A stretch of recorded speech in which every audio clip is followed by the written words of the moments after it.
देखिए, अपनी उद्दंडता, उच्छृंखलता और सनक से संसद के सत्र को एक प्रकार से पूरी तरह अव्यवस्थित करने के बाद, सत्र के तुरंत बाद कांग्रेस के औपचारिक प्लेटफॉर्म से राहुल गांधी जी ने जो असभ्य, अशोभनीय, निंदनीय भाषा का प्रयोग किया है, वो ये दर्शाता है कि शायद अब कुंठा में राहुल गांधी सभी प्रकार की पराकाष्ठाओं को पार करते चले जा रहे हैं। प्रधानमंत्री जी के प्रति जो शब्द प्रयोग हुआ है वो ये दर्शाता है कि पहले संसद का सत्र और संसद सत्र के बाद कांग्रेस का यह मंच, अब दिखाई पड़ता है कि कांग्रेस पार्टी और राहुल गांधी देश के लोकतंत्र के लिए और स्वस्थ लोकतंत्र के लिए एक चुनौती बन के खड़े हैं।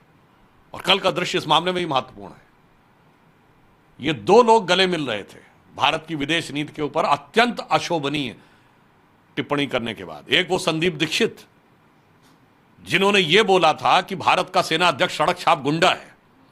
और दूसरे वो राहुल गांधी, जिन्होंने जेएनयू में जाके भारत तेरे टुकड़े होंगे इंशाअल्लाह कहने वाले लोगों का समर्थन किया था। देश की जनता को समझना चाहिए कि ये दो लोग, जो भारत की सेना अध्यक्ष को सड़क छाप गुंडा कहने वाला और एक भारत तेरे टुकड़े होंगे इंशाअल्लाह कहने वालों का समर्थन करने वाला, मिलकर मां भारती के उस सपूत प्रधानमंत्री नरेंद्र मोदी जी के लिए इतनी अभद्र गालियां बक रहे हैं कि लगता है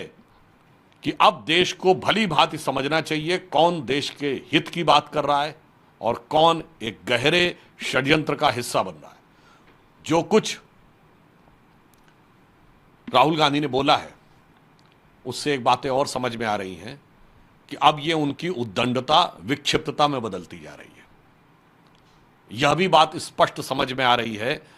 कि ऐसा लगता है कि वो अब कुछ अपना संतुलन खोते चले जा रहे हैं।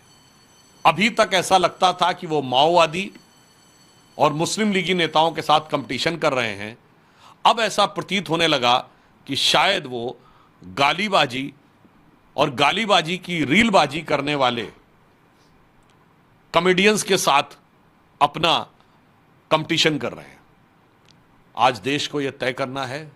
कि जो कुछ राहुल गांधी ने किया है ये किसी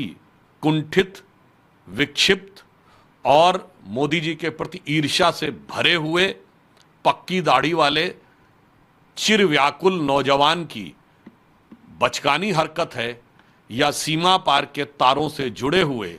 किसी व्यवस्थित षड्यंत्र के माध्यम बने हुए किसी व्यक्ति की शैतानी हरकत है।